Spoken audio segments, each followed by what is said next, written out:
Hey, Assalamu alaikum. I am Pura Fatima, the owner of my page. Let it go. আজকে আমি বানাতে যাচ্ছি bread pakora.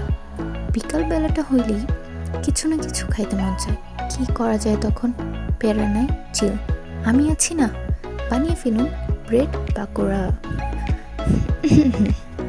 অনেক কথা বলে ফেলছি, এখন মুদ্রা কথায় আসা যাক।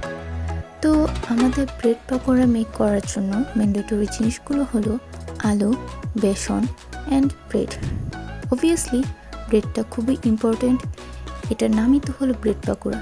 তাহলে ব্রেড ছাড়া হবে কী করে? তাহলে রেসিপিটা শুরু করা যাক। প্রথমে আমরা আলুটাকে পিস পিস করে কেটে সিদ্ধ করে নেব। পিস পিস করে কেটে দিয়েছি যেন তাড়াতাড়ি সিদ্ধ হয়ে যায়। এদিকে আলু সিদ্ধ হতে থাক, আমরা ওদিকে বেসনটা রেডি করে ফেলব। এরপর আমরা একটা বাটিতে বেসন নিব।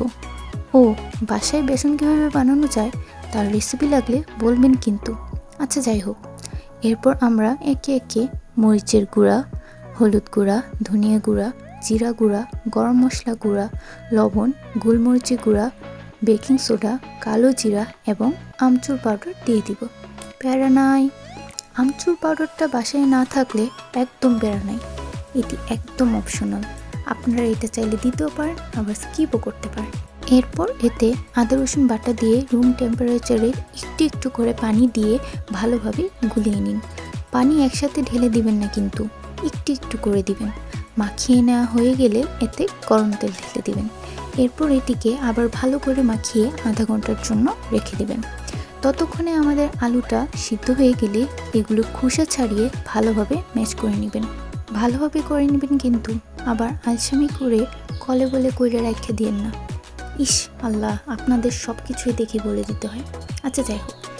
দেন আমরা এতে মরিচের গুঁড়া, ধনিয়া গুঁড়া, জিরা গুঁড়া, গোলমরিচ গুঁড়া, চিলি ফ্লেক্স, লবণ এবং আমচুর পাউডার দেবেন। এখানেও আমচুর পাউডারটা একদম অপশনাল, বাসায় না থাকলে কোনো প্যারা নেবেন না। এরপর এতে ধনিয়া পাতা, কাঁচামরিচ এবং বেরেস্তা দিয়ে দিব। কীভাবে মচমচে বেরেস্তা তৈরি করতে হয় তার রান্নাটা কিন্তু আমি আপনাদের খুব তাড়াতাড়ি দিয়ে দিব। একটু সবুর করেন ভাই, আসবে খুব শীঘ্রই আসবে।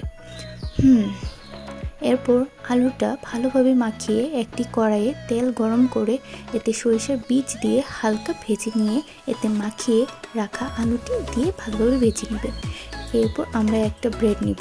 অবশ্যই ব্রেডের তারিখ ভালোভাবে চেক করে নেবেন। আবার টাকা দিয়ে হুদায় কিনা মেয়াদ উত্তীর্ণ ব্রেড আনেন না। আচ্ছা, এখন মূল রেসিপিতে ফিরে আসি। ব্রেডের উপর মাখিয়ে রাখা আলুটি ভালোভাবে ছড়িয়ে ছিটিয়ে দিয়ে এরপর আবার আরেকটি ব্রেড চাপিয়ে দিব। এরপর এটিকে চাকু দিয়ে কোনাকুনিভাবে স্লাইস করে নিব। এরপর এটিকে গরম গরম তেলে ভালোভাবে ভেজে নেব।